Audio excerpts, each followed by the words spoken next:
কাল্লা। ইদানি ইমাম সাহেব বললেন, উনি ইমাম সাহেব, ওনাকে জানতেই হবে। আর আমরা তো ইমাম লয়, জেনে কি করবো নাকি? তো হাঁচির উত্তর কি শিখে নিন মা বোনরা। ইয়ার হামু কাল্ল। কি বললাম? ইয়ার হামু কাল্ল, তিনটা শব্দ। ইয়ার হামু, হ্যাঁ এখানে একটা ব্যাপার আছে। পুরুষদের যদি হাঁচি আসে, ইনি পুরুষ, পুরুষ না মহিলা? বলে পুরুষ। তো এই পুরুষের হাঁচি যদি আসে, যদি আলহামদুলিল্লাহ পাঠ করে, যদি আলহামদুলিল্লাহ কিছু না পাঠ করে, ঠিকই যাচ্ছে, আর কোনো ব্যাপারই নাই, ওকে দুয়াও দিতে হবে না, উত্তরও দিতে হবে না। যদি আলহামদুলিল্লাহ পাঠ করে ই পুরুষ, এর উত্তর হবে ইয়ারহামুকাল্লাহ। ইনারা মহিলা, ইনাদের যদি হাঁচি আসে, ইনারা আলহামদুলিল্লাহ পাঠ করে, তাহলে ইনাদের হাঁচির উত্তর হবে, আপনি দিলে বলবেন ইয়ারহামুকিল্লাহ। মনে রাখবেন, স্বামীর হাঁচি আসলে স্ত্রী বলবে ইয়ারহামুকাল্লাহ, স্ত্রীর আসলে ইয়ারহামুকিল্লাহ। স্ত্রীলিঙ্গ আর পুরুষ লিঙ্গর ব্যাকরণ জ্ঞান আছে কিনা? একটা নাম নাজির, পুরুষ লিঙ্গ, নাজির ছেলেদের নাম। এই নামটাই মেয়েদের নাম রেখে গেল নাজিরা, লাস্টে হ বাড়িয়ে দিলে নাজিরা। কেন? কারণ হ স্ত্রীলিঙ্গ, স্ত্রীলিঙ্গ পুরুষ লিঙ্গের ব্যাকরণ গ্রামার আছে। অনুরূপ ইয়ারহামুকাল্লাহ পুরুষের ক্ষেত্রে হাঁচির উত্তরে, আর মহিলাদের ক্ষেত্রে ইয়ারহামু কি কিল্লা না কাল্লা? কিল্লা। জগৎবাসী বড় পীর আব্দুল কাদের যখন মায়ের পেটে, তখন তিনার মায়ের হাঁচি আসলো আলহামদুলিল্লাহ, তো তিনি পেট থেকে উত্তর দিতেছেন ইয়ারহামুকিল্লাহ ইয়া উম্মি। জোরে বলে, মায়ের হাঁচির উত্তর পেটের ভিতর থেকে দিচ্ছে। জোরে বলেন। তাহলে ও বড় পীর আব্দুল কাদের জিলানী যে সে ব্যক্তি নয়, যে বড় পীর আব্দুল কাদের জিলানী পৃথিবীর মধ্যে জন্মগ্রহণ করার সময় বেরাদার আল্লাহর জিকির তিনার মুখে শুনতে পাওয়া গিয়েছে। বড় পীর আব্দুল কাদের জিলানী 4 বছর বয়সে 18 পারা মুখস্থ শিক্ষকের কাছে শুনিয়ে দেন। 7 বছর বয়সে পূর্ণ কুরআন মাজিদ আজকে মুখস্থ করে নেয়। ও বড় পীর আব্দুল কাদের জিলানী যখন 10 বছর বয়স, তখন তিনি ওলি, এই ওলি হওয়া জানতে পেরে নিয়েছে। বড় পীর আব্দুল কাদের জিলানী সাধারণ ব্যক্তি নয়। আলা हजरत लिखते थे, जो वली कबल थे या बाद हुए या होंगे, सब अदब रखते हैं दिल में मेरे आका या गौसे आजम तेरा। गौस पाक का नाम, गौस पाक का नाम। আপনাদেরকে যদি জিজ্ঞাসা করি আপনাদের জন্ম সার্টিফিকেট কখন তৈরি হয়, আপনাদের জন্ম সার্টিফিকেট কখন তৈরি হয়, আপনাদের নাম কখন রাখা হয়, তো আপনারা প্রত্যেককেই বলবেন আমাদের জন্মের পর, জন্মের সার্টিফিকেট আমাদের জন্মের পর, Aadhaar card, voter card, PAN card, ID card, যত রকমের কার্ড তৈরি আমাদের জন্মের পর আমাদের নাম আমাদের আব্বা মারা রাখে। তো জগৎবাসী প্রত্যেকটা ব্যক্তির নিয়ম, জন্মের পর জন্ম সার্টিফিকেট বা নাম রাখা হয়। কিন্তু বড় পীর আব্দুল কাদের জিলানীর জন্ম 470 সালে, আর 470 সালে তিনার জন্ম হবে। তিনার জন্মের 250 বছর আগে হযরতে জুনায়েদ বাগদাদি তিনার নাম সহ তিনার পৃথিবীবাসীদেরকে জানিয়ে দিয়েছে। জোরে বলেন। কয়েকজন আল্লাহর ওলি, হযরতে জুনায়েদ বাগদাদি, হযরতে জুনায়েদ বাগদাদি, হযরতে মোহাম্মদ কাকিস, হযরতে আবু বকর বাতাইহি, হ্যাঁ এ কয়েকজন আল্লাহর ওলি আমার বড় পীরের জন্মের আগে বলে গিয়েছেন যে অতি সন্নিকটে বাগদাদে একজন কুতুব হবে, সেই কুতুবের নাম আব্দুল কাদের হবে, আর তার পা সকল ওলির কাঁধে থাকবে, সে অতি সন্নিকটে জন্ম নিবে। এখনো জন্ম নেয়নি। জোরে বলেন। বড় পীর কার নাম? আলা হযরত বলতেছে কি, वाह क्या मर्तबा ऐ गौस है बाला तेरा, ऊंचे ऊंचों के सरों से कदम आला तेरा। सर भला क्या कोई जाने के कैसा तेरा, औलिया मलते हैं वो है आंखें तलवा तेरा। गौस पाक যেই দিন বললেন কদমি হাজি আলা রাকাবাতি কুল্লি ওলিল্লাহ, আমার কদম সকল ওলির কাঁধে, তখন খ্বাজা গরিব নামাজ, খ্বাজা গরিব নামাজের জন্ম হয়েছে 537 হিজরিতে, আর বড় পীরের জন্ম 470 হিজরিতে। অর্থাৎ বড় পীরের জন্মের কম বেশি 65 বছর খ্বাজা গরিব নামাজের জন্ম হয়েছে। তো যেই দিন বড় পীর বাগদাদ শহরের জামে মসজিদে মেম্বারের উপর দাঁড়িয়ে বললেন কদমি হাজি আলা রাকাবাতি কুল্লি ওয়ালিল্লাহ, আমার কদম সমস্ত ওলির কাঁধে, তো হযরতে বড় পীর কোথায় এই কথা বলেছে, কোথায় বীরভূম আর কোথায় এই হুগলি, তো কোথায় বাগদাদের মেম্বার আর কোথায় খুরাসান শহরের খ্বাজা গরিব নামাজ একটা পাহাড়ের নিচে তপস্যা সাধনা ইবাদতে লিপ্ত আছে।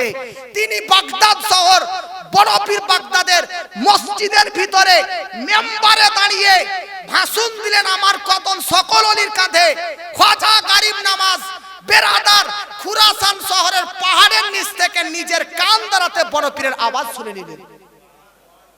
আজ আপনি আমার সঙ্গে যোগাযোগ করেছেন ইন্টারনেটের মাধ্যমে, টেকনোলজির মাধ্যমে, স্যাটেলাইটের মাধ্যমে। আমাকে বলেন গাউস পাকের যুগে স্যাটেলাইট ছিল, ইন্টারনেট ছিল, টেকনোলজি ছিল, ইন্টারনেট ছিল না? কোন স্যাটেলাইট, কোন ইন্টারনেটে গাউস পাকের ভাষণ খাজা গরিব নওয়াজের কান পর্যন্ত পৌঁছেছে? তো আপনি জানেন ও স্যাটেলাইটের নাম হচ্ছে ইশকে মুস্তাফা। জোরে বলেন, ও স্যাটেলাইটের নাম হচ্ছে ইশকে আলীউল মুর্তাদা। আরে ইশকে আলীউল মুর্তাদার টাওয়ারে আর স্যাটেলাইট নবীর ইশকে খাজা গরিব নওয়াজের কান পর্যন্ত গাউস পাকের বক্তব্যের আওয়াজ পৌঁছে দিয়েছে। খুরাসান শহর থেকে খাজা গরিব নওয়াজ এই ভাষণ শোনার পর বলতেছে, ইয়া গাউস, গাউস পাক আর খাজা গরিব নওয়াজের মধ্যে সম্পর্ক কি ছিল জানেন? দুটা মত। আমি একটা মত বলবো না, তাতে অন্য একটা মত, আমি একটা মত বললাম, আর একদিন আরেকটা আলেম আরেকটা মত বললো, তখন আপনি বললেন এই তো ওই বক্তা ভুল বলে আহে। দুটা মত বলে দিচ্ছি, সব বক্তারাই দুটা মতে বলবে। খাজা গরিব নওয়াজ একটা মত অনুযায়ী খাজা গরিব নওয়াজ আর বড় পীর এক অপরের খালাইতো ভাই। কি বললাম? আর আরেকটা মত অনুযায়ী খাজা গরিব নওয়াজ মামা আর বড় পীর আব্দুল কাদের হচ্ছে ভাগ্নে, মামু ভাগনা। একটা মত। আর একটা ভাগ দুনাই খালাইতো ভাই।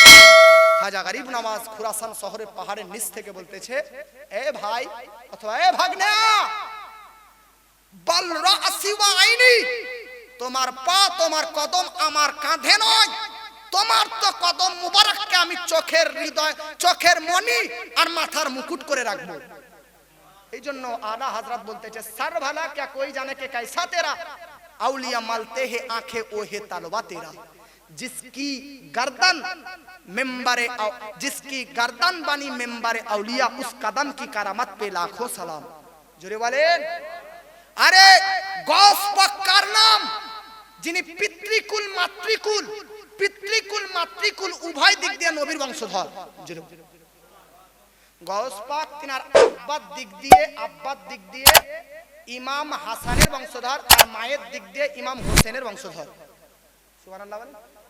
अब আপনাদেরকে শুনিয়ে দিচ্ছি একবার মহব্বত বলেন সুবহানাল্লাহ।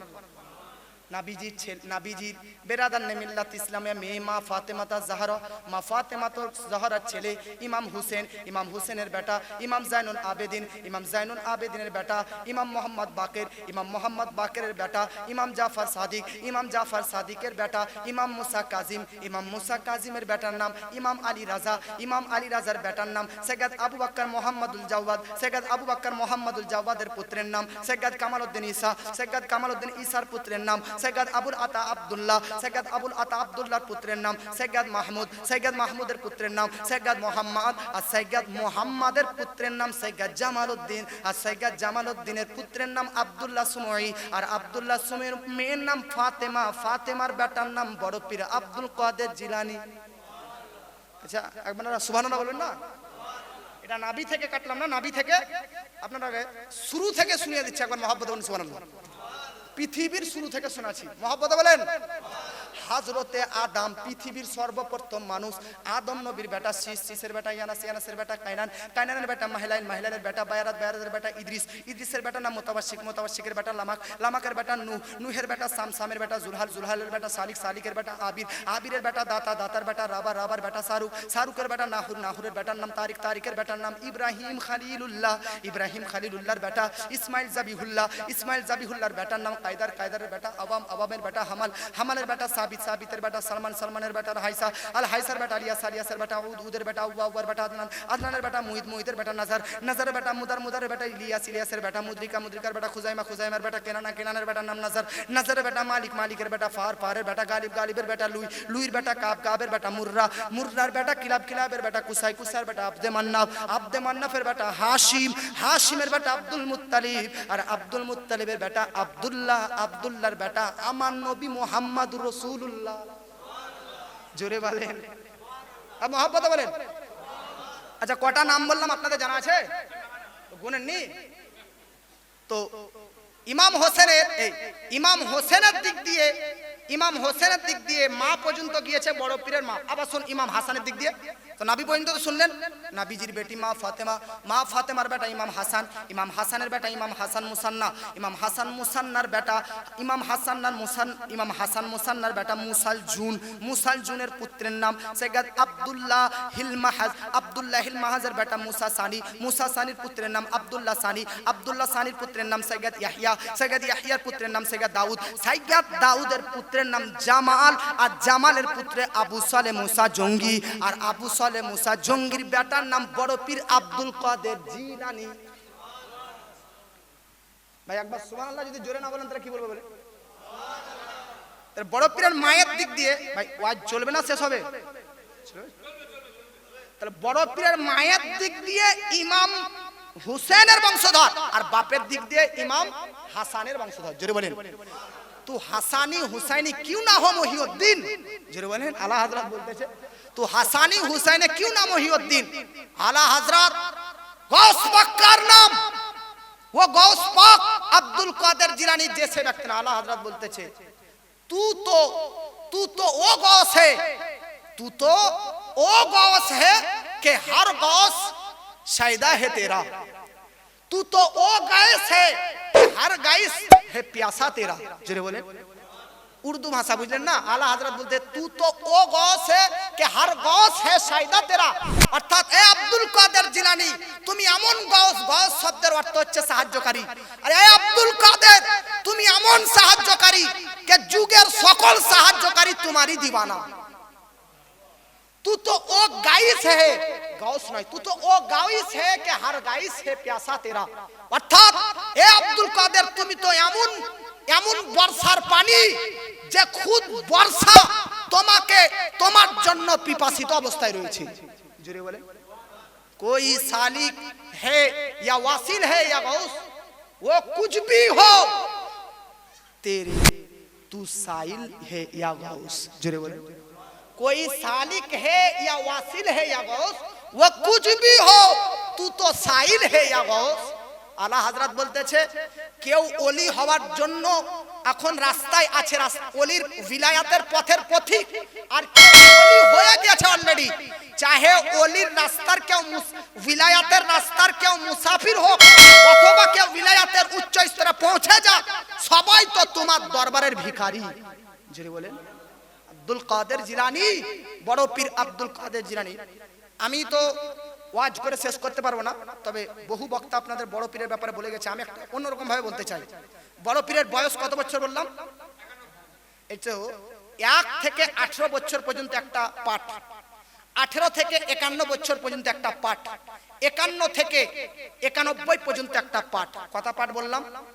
এই তিনটা পাঠে কি কি করেছেন সংক্ষিপ্ততে শুনেন। আগে আপনারা জানেন বড় পীর 18 বছর যখন বয়স, তখন থেকে তিনি শিক্ষা অর্জন করার জন্য, জ্ঞান অর্জন করার জন্য তিনি নিজের এলাকা ছেড়ে বাগদাদ চলে যায়। বড় পীরের জন্ম হয়েছে ইরানে, যেরকম কোথায়, আর ইন্তেকাল হয়েছে ইরাকে। ইরান আর ইরাক এক জায়গা নয়, কম বেশি 1000 কিলোমিটারের দূরত্ব। কত কিলোমিটারের? এক। কেউ যদি বড় পীরের বাড়ি থেকে বড় পীর যে মাদ্রাসাতে পড়তে গিয়েছিলেন ওই মাদ্রাসা কম বেশি 700 কিলোমিটারের দূরত্ব। কত? আমি বক্তব্য রাখছি শুধু একটা কিতাব পড়ে নয়, মেডিকেল সায়েন্স, ডক্টর সবগুলো ভেবে চিন্তে আপনাদের মধ্যে রাখতেছি। বাহরে আব্দুল কাদের 1 থেকে 18 বছর বয়স পর্যন্ত বড় পীর নিজের গ্রামের মক্তব মাদ্রাসাতে পড়ালেখা করলেন, মায়ের কাছে পড়ালেখা করলেন। বড় পীর যখন 6 বছর বয়স তখন তিনার আব্বা ইন্তেকাল করে গিয়েছিলেন। 1 থেকে 18 বছর পর্যন্ত নিচের এলাকায় পড়ালেখা করলেন। 18 বছর বয়সে একদিন মাঠে গিয়েছে, তো মাঠের মধ্যে একটা গরু মানুষের মতন কথা বলতেছে বড় পীরকে। গরুতে কি বলতেছে? ইয়া আব্দুল কাদের মা খুলিকতা বিহাজা, এ আব্দুল কাদের তোমাকে আল্লাহ এই জন্য বানায়নি খেলাধুলা করার জন্য না, তোমাকে তো আল্লাহ মায়ের পেটের ওলি করে বানিয়েছে, কুতুব করে বানিয়েছে, তোমার দায়িত্ব আলাদা। বড় পীর জীবনে কখনো খেলাধুলা করেননি। আর মনে রাখবেন বড় পীরের ঘাম থেকে সুগন্ধি বার হতো, আর বড় পীরের শরীরে মাছি এবং মশাও বসতো না। বড় পীর 18 বছর বয়সে যখন গরুর মুখ দিয়ে এই কথা শুনলেন, তখন তিনার মাকে বলতেছে, মা এবার আমি আর আমার এলাকায় থাকবো না, এবার আমি বাগদাদ যাব। বাগদাদ কেন, অন্যান্য এলাকা নয় কেন? সেই যুগে গোটা পৃথিবীর মধ্যে সবচাইতে ভালো পড়াশোনা হতো বাগদাদে। আর বাগদাদের মধ্যে সবচাইতে ভালো পড়াশোনা হতো নিজামিয়া মাদ্রাসাতে, নিজামিয়া মাদ্রাসা, নিজামুল মুলুক। তাই বড় পীর বলতেছে মা ওই মাদ্রাসাতে পড়তে যাব। বাপ ইন্তেকাল করার আগে ছেলে মেয়েদের জন্য কিছু জমি জায়গা টাকা পয়সা ব্যাংক ব্যালেন্স কিছু রেখে যায় কি যায় না, তাই তো? তো বড় পীররা দুই ভাই ছিলেন, যেরকম কত, আর বড় পীরের ছেলে মেয়ে ছিল 49টা। সুবহানাল্লাহ বলবেন না? বড় পীরের ছেলে মেয়ে কটা ছিল? যেরকম কটা? এখনকার মারা 2টা 3টা, আর বেশি নিতে গেলে ডেড নাকি? আর বড় পীর আব্দুল কাদের জিলানীর 49টা ছেলে মেয়ে, তিনার স্ত্রী ছিল 4টি। তো ভুল ভাববেন না যে বড় পীর 4টা বিয়ে করে, তাহলে কমপক্ষে আমি তো 2টা করবই নাকি? এই বড় পীরের মতন হতে যান না, ওই যে উজু আর বিনা উজু যে বললাম নাবির ব্যাপারটা, এটাও ব্যাপারটা। বড় পীরদের ব্যাপার আলাদা। ওলি বুজুর্গানের দিন ওনারা বিবাহ করেছেন নিজের শারীরিক চাহিদা পূরণ করার স্বার্থে নয়, বরং তিনারা ইসলামের প্রচার ও প্রসার করার জন্য অসংখ্য বিবাহ করেছেন, বিবাহ করেছেন। বড় পীর আব্দুল কাদের জিলানীর স্ত্রীর নাম একটা উম্মাতুল্লাহ, একটা মাদিনা, একটা মাহবুবা, একটা সাদিকা। এই 4টি স্ত্রী একদম অতি সৎসালী নারী ছিলেন, অতি সৎসালী। যদি অন্ধকারে বড় পীরের কোনো স্ত্রী প্রবেশ করতেন তো তিনাদের শরীর থেকে নূর বার হতো আর অন্ধকার আলোতে পরিবর্তন হয়ে যেত। তিনার স্ত্রীগণ নেককারনী ছিলেন। সেরকম স্ত্রী আমাদের মতন থোড়ি, আমাদের ঘরের স্ত্রীর মতন থোড়ি। বাহিরে খুব সম্মান দিয়ে কথা বলবে, আর ঘরের ভিতরে যতই প্রাইম মিনিস্টার হন না আপনি, যতই প্রধানমন্ত্রী হন, বউর কাছে সবাই কাবু নাকি? মৌলবি মুফতি যাই হোক, বউর কাছে সবাই ছোট হয়ে যায়। তো যাই হোক বাবাজি, কখনো কখনো হেসে কথা শুনেন তাদের দিমাগটা ফ্রেশ হয়, হাসলে কখনো দিমাগটা ফ্রেশ হয়। বড় পীর মাকে বলতেছে মা, এবার মারা শুনেন, আর ছেলেরা আপনারাও শুনেন। বড় পীর 18 বছর বয়সে বলতেছে মা আমি লেখাপড়া করতে যাব, আপনি অনুমতি দিন, পারমিশন দেন। কি বললো? তাহলে বড় পীরের ঘরে এই আদর্শ ছিল যে তিনার মায়ের কাছ থেকে অনুমতি নিয়ে কোনো জায়গায় গেলে অনুমতি নিয়ে যেতেন। আর আমাদের ঘরের আদর্শ, যদি আমাদের ঘরের ছেলেরা কোনো জায়গায় যায় বা আমরা যাই, তো মায়ের কাছ থেকে নয় বউয়ের কাছ থেকে অনুমতি নিয়ে যেতে হয়। কথা ঠিক না ভুল? মায়ের কাছ থেকে যদি পারমিশন না নিয়ে যায় তাও কোনো ব্যাপার হবে না, কিন্তু যদি বউকে না ভুলি যান ভাই, যত দূর গিয়েছেন তত দূর আবার ঘুরে আসতে হবে না, এসে বউকে ভুলে যাবেন। এমন এমন বউ আছে ভাই, আমাদেরও তো সংসার আছে, আমরা তো বুঝিয়ে নাকি। যাক, মেয়েদের মহিলাদের চাহিদা অনেক, এনাদের শখ অনেক। মহিলারা 60 বছর বয়স হয়ে যাবে তবুও বলবে যে পার্কে খেতে যাবো, চলবে না একদিন রেস্টুরেন্ট যাবো। শখ মেয়েদের 60 বছর বয়সেও মিটবে না।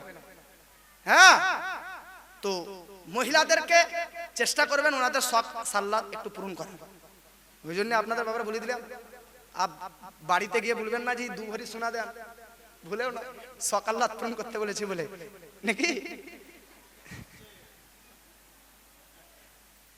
বড় পীর মাকে বলতেছে মা অনুমতি দিন। মা শুনেন, আপনার ছেলে মেয়েরা যখন বাড়ির বাইরে যাবে তখন কি অনুমতি দিবেন কিভাবে এটা দেখুন। বড় পীরের মা নাম কি? উম্মুল খায়ের ফাতিমা। মা বলতেছে যাও, কিন্তু একটা কথা আমার শুনো, তোমার সঙ্গে আর আমার দেখা হবে না একমাত্র কিয়ামতের মাঠ ছাড়া। মানে বড় পীর তিনার মার কাছ থেকে চলে যাওয়ার পর আর দেখা হয়নি মায়ের সঙ্গে জীবিত অবস্থায়, একবার কিয়ামতের দিনে দেখা হবে। তাই মা বলতেছে বেটা বড় পীর তুমি যাচ্ছ যাও, তবে জীবনে কখনো কোনোদিন মিথ্যা কথা বলিও না। কি বললো? মিথ্যা কথা বলিও না। এটা হচ্ছে মায়েদের আদর্শ, ছেলেদেরকে শিখাবেন। মা বাপ যদি চাই যে ছেলেরা চোর ডাকাত হবে না, তো মা বাপরা পারবে। আমাদের গ্রামের এক মা বলছে ওই দেয়া ঝড় হচ্ছে, ঝড় পানি হচ্ছে, কেউ বাড়ি থেকে বের হবে না, অমুক জঙ্গলে আম গাছ লাগাচ্ছে, আমগুলা কুড়ে নিয়ে।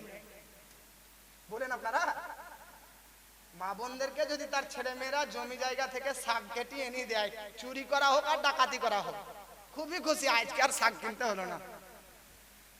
শুনেন, আপনার ভাইয়ের গাছেরও আম যদি পড়ি থাকে, ভাইকে না জিজ্ঞাসা করে নেওয়াটা জায়েজ হবে?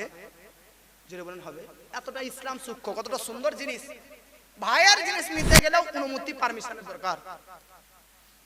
হ্যাঁ ভাবুন, আপনাদেরকে বলতেছি, হুজুরদের কি বলছে, মানি ব্যাগ চেক করতে গেলে অনুমতি নেবেন। তো অনুমতি, পারমিশন, এই শিক্ষা ছেলে মেয়েদেরকে এই শিক্ষাতে তুলে ধরবেন। আমাদের সমাজে শিক্ষাটা নেই, শিক্ষাটার আমাদের গুরুত্বই নেই। আপনারা হয়তো কথাই শুনেছেন মাস্টারদের মুখে স্কুলে যে শিক্ষাই জাতির মেরুদণ্ড, নাকি? শিক্ষাই কি বললাম? শিক্ষাই জাতির। আজ মুসলিম সমাজের কাছে হাজরাত শিক্ষাটা নেই। আপনাদেরকে একটা কারেন্টের মতন কথা বলে যাচ্ছি, অন্তরের খাতায় বেঁধে নিন কথাটা। আমার এই কথাটা যদি কোনো বক্তা বলেছে তাহলে আলহামদুলিল্লাহ, আর না যদি বলেছে তা আজকে আমার এই কথাটা নিজের অন্তরে গেঁথে নিন। শিক্ষাটা কতটা গুরুত্বপূর্ণ আপনি জানেন? ভারতবর্ষের মধ্যে 700 বছর মুসলমানরা সাম্রাজ্য রাজত্ব চালিয়েছে। সুবহানাল্লাহ। এখন ভারতের গদিতে প্রধানমন্ত্রীর পদে কে আছে? হিন্দুরা মুসলমান? জোরে বলেন। কত সাল থেকে হিন্দু প্রধানমন্ত্রী আরম্ভ হলো জানেন? যেই দিন থেকে মুসলিম সমাজ শিক্ষা থেকে, এডুকেশন থেকে, কোয়ালিফিকেশন থেকে দূর হয়ে গেল, সেই দিন থেকে মুসলমানদের হাত থেকে দেশের পদ, দেশের রাজ্যের রাজত্বর পদ, দেশের গদি হারিয়ে গেল। আপনি 1197, এখন তো 2025 চলছে, 1197 সাল থেকে 1837 সাল পর্যন্ত ভাবুন। 1197 সাল থেকে 1837 সাল পর্যন্ত এই 700 বছর মুসলমানরা ভারতের প্রধানমন্ত্রী ছিলেন। তখন তো ভারত ভাগই হয়নি। যখন এশিয়া উপমহাদেশ ভাগ হয়নি তখন মুসলমানরা বিশ্বের প্রতি রাজত্ব করেছে। মুসলমানরা গো, আমি তো স্কুলেও বক্তব্য রেখেছি দুই এক জায়গাতে, যেখানে হিন্দু এবং মুসলিম ছাত্ররা পড়াশোনা করে। তো আমি সজাগ রাখার জন্য বলেছিলাম যে ওই 1197 থেকে 1837 সালের মধ্যে যে মুসলমানরা প্রধানমন্ত্রীর পদে ছিল, তাদের ইতিহাস সার্চ করো। ওই 700 বছরের মধ্যে একটাও কোন হিন্দু বেধর্মীরা মুসলমানদের হাত দ্বারাতে অন্যায় প্রতারণার শিকার হয়ে মারা যায়নি, মার্ডার হয়নি, যতটা আজ এই হিন্দুদের রাজত্বতে আমরা মুসলমানরা হত্যা এবং মার্ডার হতেছি। কথা ঠিক না ভুল? হিন্দুদের রাজত্বে যতটা ক্ষতি হয়েছে দেশের, মুসলিমদের রাজত্বে ততটা ক্ষতি হয়নি। কিন্তু মুসলমান 700 বছর রাজত্ব চালিয়ে গিয়েছেন। আজ মুসলমানদের হাত থেকে বাগডোর এই পাপ কিভাবে চলে গেল? 3টি কারণে। কয়টি কারণে? এই জোরে বলুন কয়টা? 1 নম্বর হচ্ছে যে আমাদের মধ্যে শিক্ষা নেই। শিক্ষা নেই। আপনি আপনার এলাকার কটা অফিসার মুসলমান পাবেন? আপনি হাইকোর্ট, সুপ্রিম কোর্ট যান, কটা উকিল, জজ মুসলিম পাবেন? আপনি ব্রাদার রাষ্ট্রপতিকে দেখেন, হিন্দু না মুসলিম? মহিলা বোধহয় হিন্দু। তাহলে দেশের নেতা মন্ত্রী যত ডাক্তার, প্রফেসর, ইঞ্জিনিয়ার, ডাক্তাররাও হিন্দু। এই জন্য আজ আমাদের মধ্যে শিক্ষা নেই। আমাদের সমাজে আমরা মুসলিমরা ডাক্তার, ইঞ্জিনিয়ার, প্রফেসর বানাতে পাচ্ছি না। আমাদের মুসলিম ঘরের অবস্থা কি জানেন? যেমনই ছেলের বয়স 13 বছর 14 বছর, পিঠে ধামা আর পেছা দিয়ে দিচ্ছে যে যা রাজমিস্ত্রি কাজ করতে যায়। কথা ঠিক না হুজুর? মুসলমান ঘর, মুসলমানদের এতটা অভাব। হ্যাঁ, টাকা ইনকাম করতে হবে, টাকা অর্জন করতে হবে। আমরা বক্তারাও এই শিক্ষা দিচ্ছি আপনাদেরকে, গরিব থাকবেন না, বড়লোক হন। হ্যাঁ, বড়লোক ধনী হওয়ার চেষ্টা করুন। আরে ইসলামের বড় বড় ইবাদত গুলো তো ধনীদের উপরই ফরজ। কাদের উপর? ধনী না গরিব? যাকাত দিয়া কাদের প্রতি ফরজ? ধনী না গরিব? ধনীরা ধনী, ধনী ধনী, মুসলমানরা ধনী হও, সম্পদশালী হও। হয়তো অনেকেই বলেছে গরিব অবস্থাটা খুব ভালো। হে বেবাকুফ, ধনী হওয়ার চেষ্টা করুন, সম্পদশালী হওয়ার চেষ্টা করুন। মুসলিমদের কাছে অনেক সম্পদের দরকার, টাকার দরকার, তবে মুসলমানরাও কাজ করতে পারবে। তাহলে আজ আমাদের হাত থেকে আমাদের রাজত্বের বাগডোর চলে গিয়েছে কিসের কারণে? 1 নম্বর কারণ আমাদের মধ্যে শিক্ষা নেই, আর 2 নম্বর হচ্ছে আমরা মুসলমানদের মধ্যে একতা নাই। কি নাই? একতা নাই। কত গ্রামে পাটাপাটি করে, গ্রামে ঝগড়া করে করে মসজিদ তৈরি হচ্ছে। ও পাড়ার লোকের সঙ্গে ঝগড়া হয়ে ই পাড়াতে মসজিদ। আপনাদের গ্রামে হয়েছে এরকম? এরকম হয়নি? মাশাআল্লাহ। এক জায়গাতে বক্তব্য রাখলাম, বুঝলেন, যে এইটাই যে পাটাপাটি করে মসজিদ ভাগ করে নিয়েছে, আর ওই গ্রামে কিন্তু মসজিদ ভাগ হয়েছে। পরে বলছে, হুজুর আমাদেরকে টার্গেট নিয়ে বক্তব্য রাখলাম। আমি জানিয়ে না তো গো বাবা, নাহলে বলতাম না। আর বাস্তব কথা কানে লেগেছে, অন্তরে আঘাত লেগেছে। মুসলমানরা ঝগড়া নয়, বিদ্বেষ নয়, অহংকার নয়, লোভ নয়, লালসা নয়, এক অপরের প্রতি আর কতদিন বিদ্বেষ? ভাইয়ে ভাইয়ে জমি জায়গায়, এক কাঠা জমির জায়গার জন্য, এক শতক জমির জন্য ঝগড়া। ঝগড়া নয়, বিদ্বেষ নয়, এক হন। কি বললাম? আমি বহু স্টেজে এই ভাষণও দিয়ে থাকি। আপনাদের গ্রামে হইতে পারে এই ভাষণটা যোগ্য রাখতে না পারে, তবে অন্যান্য গ্রামের জন্য রাখতে পারে। যে ভাষণটা কি আমি অনেক গ্রামে বলি, দাদা বাচ্চু, কি বলি, যে গ্রামের মধ্যে 5টা পাড়া তো 5টা জলসা করার প্রয়োজন নেই। গোটা গ্রাম 5টা পাড়া মিলে একটা জলসা করেন, 4টা জলসা বন্ধ করেন, 4টা জলসার টাকা দিয়ে গ্রামে একটা মক্তব বা মাদ্রাসা গড়ে তুলুন। গ্রামে মাদ্রাসা মক্তব তৈরি করুন। জলসা করা মুস্তাহাব কাজ। জলসা করবেন, কাল সব নিজের নিজের, এই যে খিচড়ি খেলবে, বিরিয়ানি খেলবে, বাড়ি কোনো কাজই নাই। তো আজকে এত টাকা খরচা হলো, জলসা এটা উরুস, এটা করতে হবে। কিন্তু যদি মানুষের জালসাতে একটু রেটটা কমিয়ে দেয়, টাকাটা কমিয়ে দেয় একটু, বেরাদার জালসাতে আবার শিরনি এগুলো ব্যবস্থা করার কি প্রয়োজন? জরুরি নয়, করছেন মুস্তাহাব, ঠিক আছে, জরুরি নয় যে করতেই হবে। 50,000 টাকার বিরিয়ানি তৈরি করছেন, তো 50,000 টাকা একটা মক্তব তৈরি করে ভবিষ্যৎ আপনার ছেলে ছেলে ছেলে সবাইরা ওই মক্তবে পড়ালেখা করতে পারবে। কথাগুলো বাস্তব। খারাপ লাগছে ভাই? কথাটা ঠিক।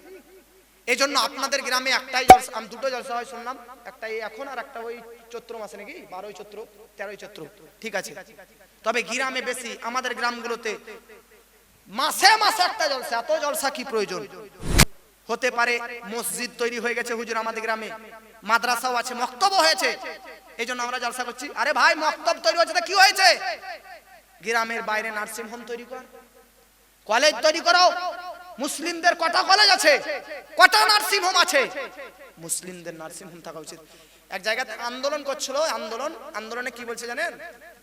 যে আমাদের হসপিটালে ডেলিভারি মেয়ে, যাদের মেয়েদের পেটে বাচ্চা আছে, তো মেয়েদের বাচ্চা বার করে যে ডাক্তাররা, তারা নার্স হয় না, ছেলে ডাক্তার হয় না, মেয়ে ডাক্তার? বেশিরভাগ হসপিটালে ছেলে। আন্দোলন করছে যেন কোনো হসপিটালে ছেলে ডাক্তার না থাকে। আমরা পাগলা বুকা, ছেলে ডাক্তার না থাকে, মেয়ে ডাক্তার যেন নিযুক্ত হয়। তোমার এই কথা বলাটা ঠিক, মানতেছি, তবে নার্সিং হোমটা তো তোমার নয়, যার সে বুঝবে, সে যদি না করে তো কিছু করার নেই। আরে তোমরা জলসা বেশি করে, জুলুস করা, জালসা করা, প্রোগ্রাম করা বন্ধ করো, আর নার্সিং হোম করো। মুসলিমদের নার্সিং হবে, মুসলিম নারীরা নিযুক্ত হবে, বা ডাক্তার নার্স মেয়েরা ডাক্তার হবে। নিজেদের মুসলিমদের নিজেদের নার্সিং হোম থাকবে প্রত্যেকটা গ্রামের পাশে পাশে, আর নিজেদের নার্সিং হোমে, নিজেদের হসপিটালে ইচ্ছা মতো নারী ডাক্তার আনবেন, তারপরে মেয়েদের বাচ্চা প্রসব দিবেন। এই কথাটা বলা ঠিক না ভুল? তাহলে ওই কথাটা যতটা আপনার কারেন্টের মতন গতিবেগে কাজ না করবে, আপনার এই আন্দোলন করা, সংগ্রাম করাটা ঠিক হচ্ছে। ডাক্তার, পুরুষ ডাক্তার যেন কোনো মায়ের প্রসব না দেয়, এটা ঠিক। তবে আগে আপনি নিজের দিকে তাকান, আগে নিজের দিকে দেখুন যে আজ আমরা যদি একটা নার্সিং হোম গ্রামে 5 বছর জালসা না করে একটা নার্সিং হোম তৈরি করতাম একতলায় 20 লাখ টাকাতে, তাহলে কি হতো? আমরা নিজেদের ইচ্ছা মতো নারী ডাক্তার রাখতে পারতাম এবং তার দ্বারাতে বাচ্চা প্রসব করাতে পারতাম। তাহলে আমরা তো নিজেরাই মুসলমানরা পিছিয়ে। মুসলমানরা যে আপনাদেরকে যে শুরুতে বললাম যে 4300টা ধর্ম গোটা বিশ্বের মধ্যে বাস করতেছে, 1 নম্বরে আছে ইহুদিরা। কারা? মুসলমানরা 1 নম্বরে নয়, ছিল এককালীন 1 নম্বরে নেই। আপনি জানেন গাউস পাকের জন্ম কেন 470 সালে হয়েছে? কেন আরো আগে হতে পারতো বা আরো পরে হতে পারতো? আরে গাউস পাক যে যুগে জন্মগ্রহণ করেছিল, ওই যুগটাতে মুসলমানদেরই রাজত্ব ছিল, আব্বাসি খেলাফত চলছিল, তখন মুসলিমদেরই রাজত্ব। তো আব্বাসী খেলাফতদের একতা ছিল না, দুর্বলতা আর শিক্ষা ছিল না, তাই মানুষ এক অপরে হিংসা বিবাদ লোভ লালসা যখন করতে লাগলো, ইহুদিরা এটাকে টার্গেট করে নিল, সুযোগ পেয়ে নিল আর মুসলমানদের প্রতি অ্যাটাক করতে লাগলো।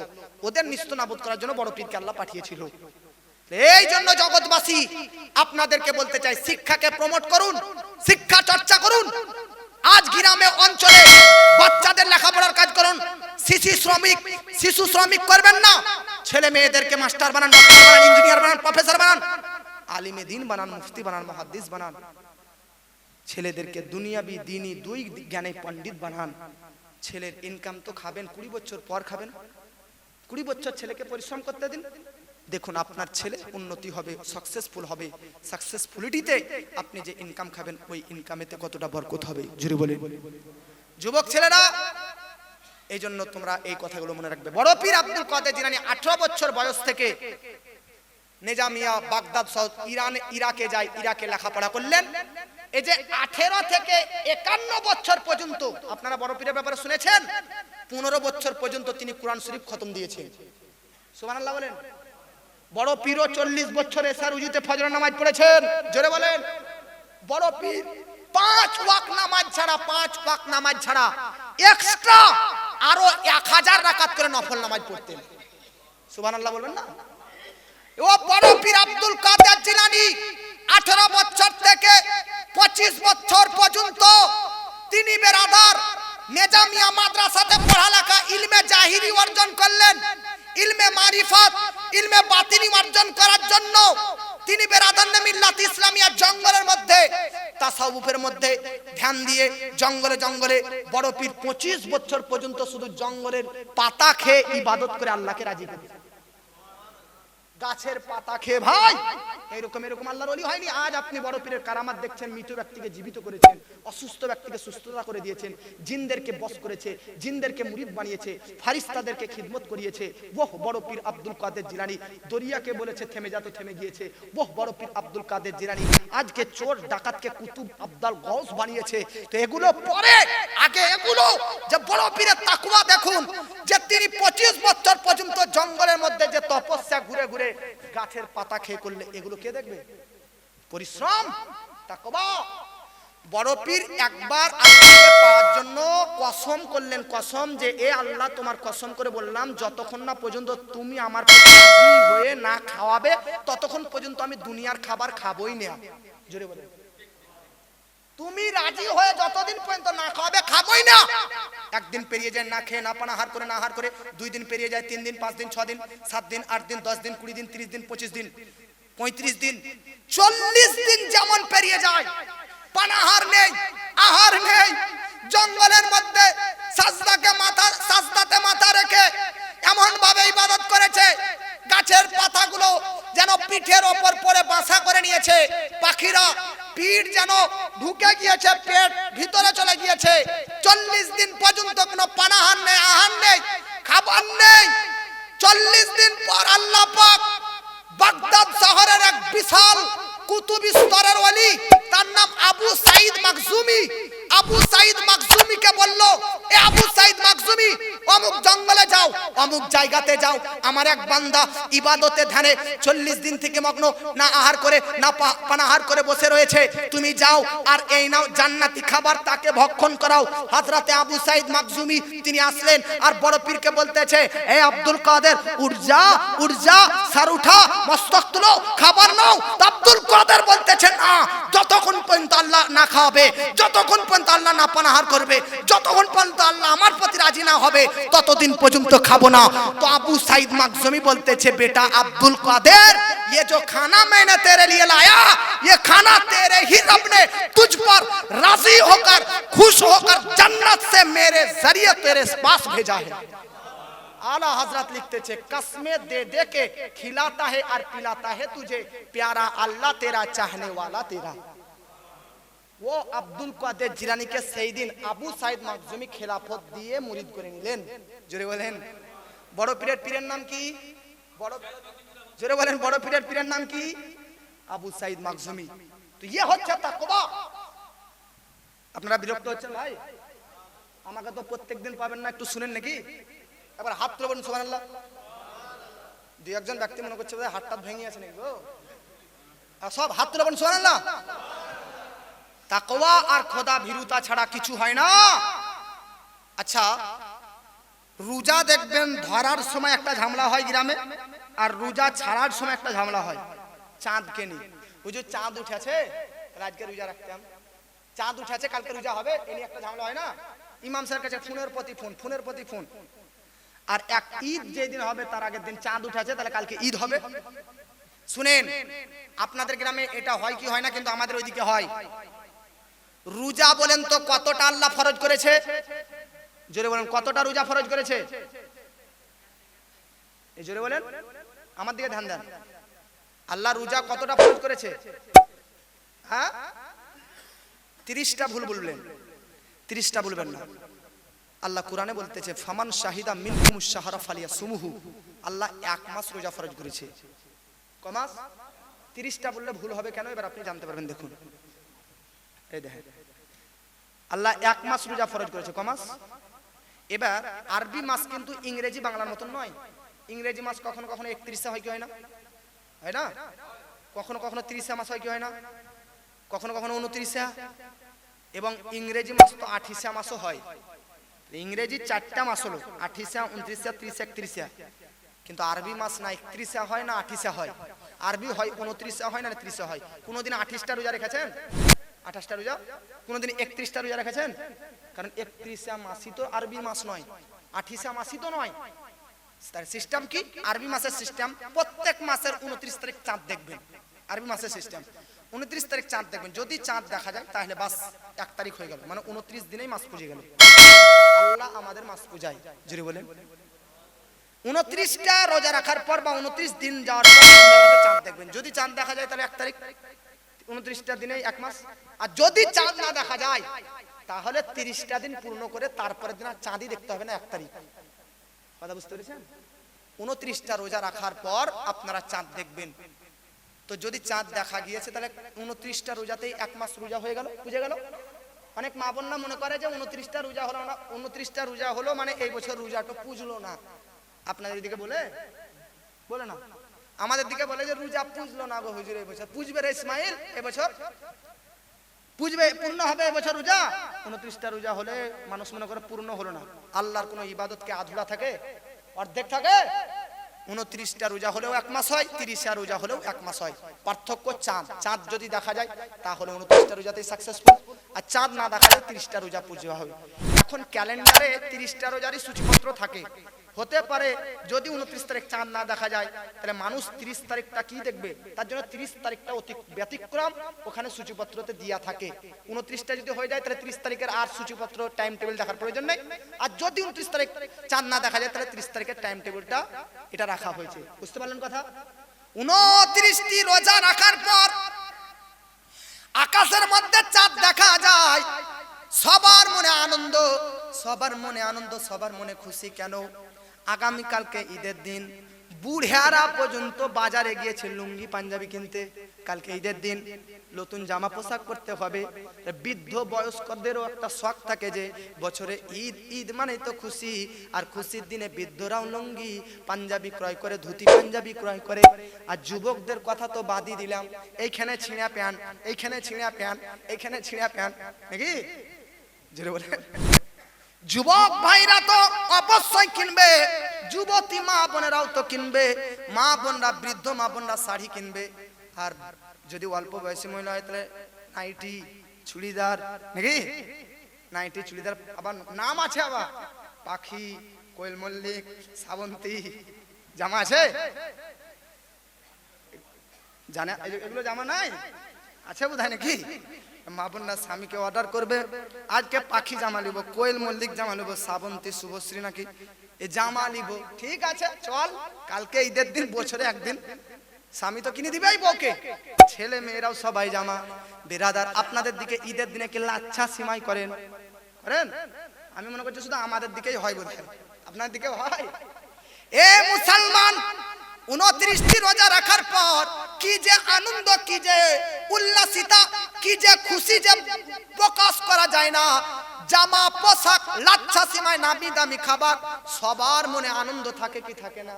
কিন্তু বাবাজি গোটা পৃথিবীর মধ্যে 29টি রোজা রাখার পর বেরাদার সবাই চাঁদ দেখেছে, সবার মনে খুশি, কিন্তু বাগদাদ শহরের মসজিদের ভিতরে দেখা যাচ্ছে একজন ব্যক্তি যেন সাজদাতে বসে বসে কান্না করতেছে।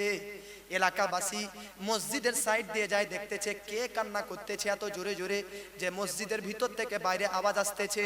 ভিতরে প্রবেশ করে দেখে যে তিনি অন্য কোনো ব্যক্তি নয়, তিনি হচ্ছেন বড় পীর আব্দুল কাদের জিলানী। ও বড় পীর আব্দুল কাদের জিলানী, কালকে ঈদের দিন তুমি কি খুশি নও? তুমি কি আনন্দ পাও না? আব্দুল কাদের বলতেছে অবশ্যই কালকে ঈদের দিন খুশির দিন, কিন্তু আমি এই জন্য কান্না করতেছি, আমি আব্দুল কাদেরের জন্য, বড় পীরের জন্য আগামী কালটা ঈদের দিন নয়, বরং আমি বড় পীরের জন্য সেই দিনটাই ঈদের দিন হিসাবে সেলিব্রেটি হবে, যেই দিনটাতে আমি বড় পীর ঈমানি অবস্থায় ইন্তেকাল করে কবরের জগতে মুনকার নকিরের প্রশ্নের উত্তর দিয়ে সফল হব। সেই দিনটাই আমার জন্য ঈদ হিসাবে গণ্য হবে। কোনদিন আপনারা এরকম ভাবেন? ভাবি ভাই আমরা এরকম ঈদের দিন বাহারে বড় পীর। আমরা তো মারা যাওয়া মরণকে ভয় করি না নাকি? না পাক পাক অবস্থায় দেশে বিদেশে ঘুরে বেড়াই। গ্রামবাসী আপনাদেরকে বলতে চাই, সর্বদা নাপাক থাকবেন না, পাক থাকবেন। নাপাক থাকলে সঙ্গে সঙ্গে গোসল করার চেষ্টা করবেন। জিবরিল ফারিস্তার দায়িত্ব ছিল প্রত্যেকটা নবীর কাছে ওহী আনা। এখন নবীর আশা তো অফ হয়ে গেছে, নবী তো আর পৃথিবীতে আসবে না, তাহলে কি জিবরিল কি আর পৃথিবীতে আসে না? অবশ্যই আসে। জিবরিল আলাইহিস সালাম পৃথিবীতে কখন আসে? ওই সময় আসে যখন কোন ব্যক্তির ইন্তেকাল পবিত্র অবস্থায় হয়, পাক অবস্থায় হয়, তখন তার রূহটা নিয়ে যাওয়ার জন্য 1 লাখ ফারিস্তাকে জিবরিল সঙ্গে করে তার বাড়ির দরজায় হাজির হয়ে যায়। এজন্য পবিত্র অবস্থায় ইন্তেকাল করার চেষ্টা করবেন। কথা বুঝতে পেরেছেন? পাক অবস্থায়। আর সর্বদা মা বোন আপনাদেরকে শিখিয়ে যাচ্ছে, আপনাদেরকে এটা শেখাচ্ছি, দোয়া করবেন আল্লাহ ইন্তেকাল যেন হয় রমজান মাসে, সুবহান, ইন্তেকাল যেন হয় জুম্মার দিনে, ইন্তেকাল হয় যেন রোজা মাসে, ইন্তেকাল যেন হয় মসজিদের মধ্যে সাজদারত অবস্থায়। জোরে বলে। আপনারা মসজিদে প্রবেশ করার সময় ডান পা দিয়ে প্রবেশ করেন না বাম পা দিয়ে? আর বার হওয়ার সময় বাম পা না ডান পা? বাথরুমে প্রবেশ করার সময় ডান পা না বাম পা? বার হওয়ার সময় ভাই পা দুটো তো ডান আর বাম, ব্যাপারটা কি? তো মেডিকেল সায়েন্স এটার দিকে দৃষ্টিপাত করলো যে মসজিদে প্রবেশ করার সময় ডান পা, বার হওয়ার সময় বাম পা, ব্যাপারটা কি? তো মেডিকেল সায়েন্স বলতেছে মানুষ যদি হাঁটতে হাঁটতে হাঁটতে মারা যায় তো লাশটা উল্টে ওই দিকে পড়বে যেই দিকে তার ডান পা থাকবে। ওয়াহরে মুসল্লি, কার ইচ্ছা নেই মসজিদে মারা যাওয়া? কারণ মসজিদে কেউ মারা গেলে কনফার্ম যে সে গোসল তো গোসল উজু অবস্থায়, বড় পাক অবস্থায় আছে নাকি? মসজিদে আমরা প্রবেশ করি তখন নাপাক অবস্থায় থেকে না পাক উজু অবস্থায়। প্রত্যেকটি মুসলমানদের এই দোয়া উচিত করা মসজিদের মধ্যে যেন ইন্তেকাল হয়। এই জন্য কোন ব্যক্তি মসজিদে প্রবেশ করতে করতে যদি মারা যায় তো ডান পা যেহেতু মসজিদের ভিতরে, লাশটা উল্টে মসজিদের ভিতরে পড়বে আর মসজিদে মারা যাবার ফজিলতটা পেয়ে যাবে। বার হওয়ার সময় বাম পা মানে ডান পাটা ভিতরে আছে মসজিদের, তখনও যদি মারা যান লাশটা উল্টে পেছনে মসজিদের ভিতরে, তবুও মসজিদে মারা যাওয়ার ফজিলত পাবেন। বাথরুমে কেউ মরতে চায়, প্রবেশ করার সময় বাম পা, যদি মারা যান ডান পা বাইরে আছে, উল্টে বাইরে পড়বে লাশটা। বার হওয়ার সময় ডান পা, বার হওয়ার সময় মারা গেলে ডান পা বাইরে আছে, লাশটা বাথরুমে উল্টে পড়বে না, বাইরে পড়ে যাবে। মা বোন আপনারা কি দোয়া করবেন? আপনারা দোয়া করবেন যেন আমাদের ইন্তেকালটা মুসাল্লা নামাজের পার্টিতে হয়ে যায়। আর মা বোন আপনাদেরকে বলি, আপনারাও বাড়িতে একটা আপনাদের ইবাদতখানা সবচাইতে উত্তম, বাড়ির ভিতরে গোপন জায়গাতে, কোণাতে, যে জায়গাতে কেউ যাবে না, কোনো প্রসাব পায়খানা বাচ্চা যাবে না, গরু ছাগল মুরগি হাঁস মুরগি যাবে না, এরকম একটা জায়গা বানাবেন শুধু ইবাদত করার জন্য। মা বোনদের কোনো ঠিক নাই, ওইখানে পেলে তো ওইখানে, এখানে পেলে তো ওইখানে, বাড়ির একটা কোণা নির্দিষ্ট করবেন। সম্ভব যদি হয় তো মা বোন আপনারা এতেকাফেও থাকতে পারেন রোজা মাসে। আপনারা বলবেন হুজুর মসজিদে এতেকাফে থাকে, আর আপনি বলছেন মহিলারাও এতেকাফে থাকবে। মহিলাদের জন্য এতেকাফে থাকলে মসজিদে আসা জরুরি নয়, বাড়ির ওই যে কোণাটা, যে কোণাটা ইবাদতের জায়গা ছিল ওখানেই বসে বসে 10 দিন এতেকাফে থাকতে পারে। আর আপনাদের জন্য এতেকাফ মসজিদে করতে হবে। কথা বুঝতে পেরেছেন?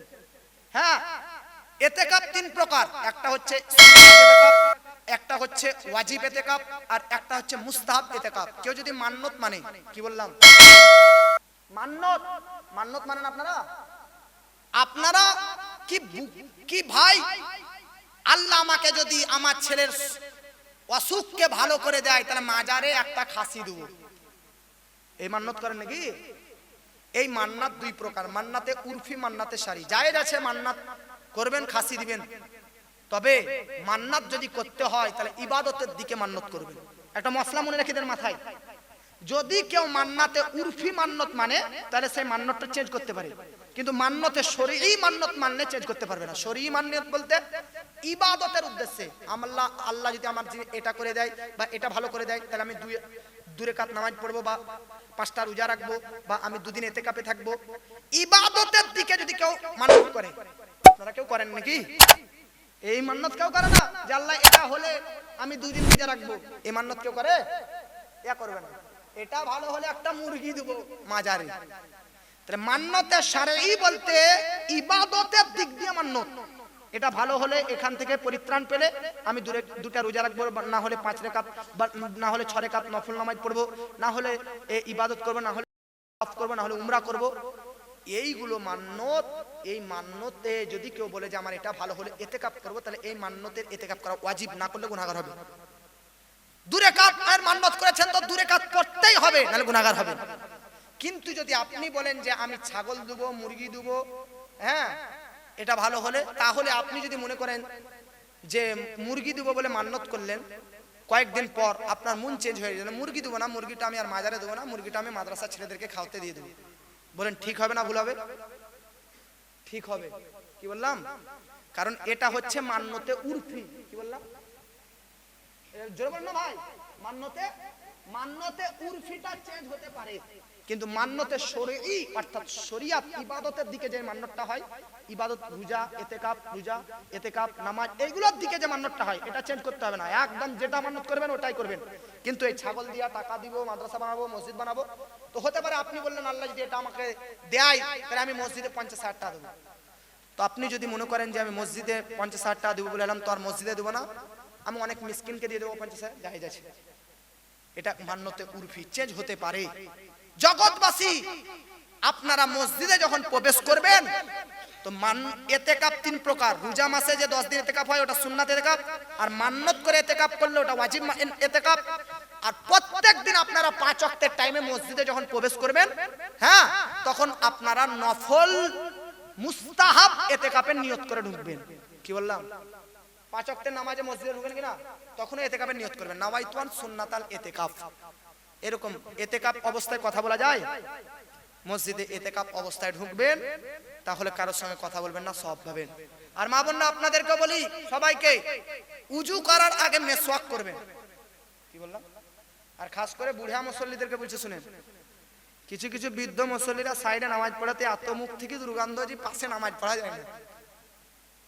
বিড়িখোর মুসল্লি যদি এরকম হয় তো তাদের মুখ দিয়ে দুর্গন্ধ প্রবাহিত হয়। এই জন্য মুসল্লিদেরকে বলি নামাজ পড়ার আগে কমপক্ষে 10 মিনিট, মা বোন আপনাদেরকে বলি, কেউ যদি মিসওয়াক করে নামাজ পড়ে আর কেউ যদি মিসওয়াক না করে শুধু সিম্পল উজু করে নামাজ পড়ে, তো তার চাইতে মিসওয়াক কারণে ওয়ালা নামাজি 700 গুণ ডবল নেকি পাবে। 10 মিনিটের মিসওয়াকে বিনা মিসওয়াকের নামাজের চাইতে 700 ডবল নেকি, অন্য কিতাবে আছে 70 ডবল নেকি। তাহলে আপনি 10 মিনিটের মিসওয়াক কেন করবেন না? আল্লাহর নবী বলেছে মিসওয়াক করা আমি উম্মতের প্রতি ফরজ করে দিতাম, শুধু উম্মতের প্রতি ভারী হয়ে যাবে বলে আমি এটা ফরজ করলাম না। আমার নবী মিসওয়াক করতেন, মিসওয়াক করা সুন্নাত। মিসওয়াক করবেন, দাঁত ফ্রেশ থাকবে, নিম জাইতুন এগুলো গাছের ডাল দিয়ে মিসওয়াক করবেন, টুথপেস্ট মুটপেস্ট এগুলো নয়, নিম দাঁতুন এগুলো দিয়ে মিসওয়াক করবেন, সুন্নাত আদায় হবে। আর মুখও সুগন্ধময় থাকবে, মাড়িও মজবুত থাকবে, আর নেকিও পাবেন, নবীর সুন্নাতও আদায় হবে, আর 70 ডবল বিনা মিসওয়াকের চাইতে নামাজের সওয়াব পাবেন। কথা বুঝতে পেরেছেন? বড় পীর আব্দুল কাদের জিলানী 51 বছর পর্যন্ত এই ইবাদত সাধনা, 18 থেকে 51 পর্যন্ত জ্ঞান অর্জন করা, বিদ্যা অর্জন করা আর সাধনা তপস্যা করলেন। 51 বছর পর্যন্ত তিনি পূর্ণ কামিল ওলি হয়ে গেলেন। আপনারা জানেন বড় পীর 51 বছর পর্যন্ত কোনোদিন স্টেজে ভাষণ দেয়নি। আমার বাড়ি বীরভূম জেলা নলহাটি থানা, আমার বয়স এখন 22 থেকে 22.5 বছর বয়স। 3 বছর থেকে বক্তব্য রাখছি। ওটা পশ্চিম বাংলা আমার অল্প বয়সে বক্তব্য রাখা বলে চিনে। আমার নাম ইসমাইল রেজা নুরি, ইউটিউবে সার্চ করবেন, বহু ওয়াজ পাবেন। তো আমি তো ব্রাদার 20 বছর বয়স 19 বছর বয়স থেকে ওয়াজ করছি, কারি আলিম ফাজিল ডিগ্রি অর্জন করেছি, কমপ্লিট পড়াশোনা করেছি। আর বড় পীরের ব্যাপারে দেখলাম তো বড় পীর 51 বছর বয়স হয়ে যাচ্ছে, তবুও এখনো বক্তব্য রাখেন না। হঠাৎ করে একদিন স্বপ্নের মধ্যে আমার নাবি আসলেন, আসার পর বলতেছে, আব্দুল কাদের ওয়াজ কেন করো না? তো আব্দুল কাদের বলতেছে, হুজুর ইরানের ব্যক্তি, ইরানের ভাষা আরবি ভাষা নয়, আর ইরাকের ভাষা আরবি ভাষা, অতএব আমার মাতৃভাষা আলাদা, আমি এই ইরাকের ভাষা আরবি ভাষাতে কিভাবে বক্তব্য রাখবো? আমি বাঙালি ব্যক্তি, বাংলা ভাষা, যতই আমি হিন্দি শিখি, হিন্দিতে কথা বললে একটু জোবানটা লড়খাবে কিনা? আপনারা ইংরেজি ভাষা ব্যক্তি লয়, কিন্তু ইংরেজি যদিও বা শিখেন, তবুও ইংরেজিতে কথা বলতে একটু জবানটা এদিক ওদিক হবে না? বড় পীর বলতেছে, আমার ভাষা তো আর আরবি নয়। আমার নবী বড় পীরের মুখে 7 বার থুথু মুবারক ভরে দিলেন। ওই থুতু যে থুতুতে আবু বকরের বিষাক্ত জায়গা থেকে বিষ দূর হয়েছিল, ওই থুতু যে হযরতে আলী আজকে খারাপ চোখে লাগিয়ে দিয়েছিল, তো দৃষ্টি শক্তি ফিরে চলে এসেছিল। এই নবীজি থুতু বড় পীরের যখন ভিতরের স্বপ্নের মধ্যে নবী ভরে দিলেন, তারপরের দিন শুধু নবী নয়, আলীও, হযরতে আলীও বড় পীরের স্বপ্নে আসার পর, নবী তো 7 বার থুতু দিয়েছিলেন, আর হযরতে আলী বড় পীরের মুখে 6 বার থুতু দিয়েছিলেন। নবী আর আলী থুতু পেয়ে এতটা পাওয়ারফুল বড় পীর হয়ে যায়, 51 বছর বয়সে বক্তব্য রাখতে লাগলেন। 521 হিজরিতে শাওয়াল মাসে ফার্স্ট বক্তব্যতে 500 ইহুদি মুসলমান হয়ে গিয়েছিল। তিনার বক্তব্যতে লাখ লাখ মানুষ থাকতো, সবাই নামাজি হয়ে যেত বক্তব্য শুনে। তিনার ওয়াজে 400 জন আলিম উলেমা কলম খাতা নিয়ে বসে থাকতো। তিনার বক্তব্য শোনার জন্য নাবিরাও আসতো, তিনার বক্তব্য শোনার জন্য জিন্নাত ফারিস্তারাও অংশগ্রহণ করত। 51 থেকে 91 বছর পর্যন্ত 40 বছর তিনি দ্বীনের তাবলীগ করেছেন, দ্বীনের সেবা করেছেন, ওয়াজ নসিহত করেছেন। আর 58 বছর বয়স থেকে মাদ্রাসা, ওই মাদ্রাসা যে মাদ্রাসায় তিনি পাস করেছিলেন, ওই মাদ্রাসাতে শিক্ষক হিসাবে নিয়োগ হয়ে গেলেন। জোরে বলেন, একবার দরুদ শরীফ পাঠ করেন, বক্তব্য আগে বাড়াচ্ছি না। আল্লাহুম্মা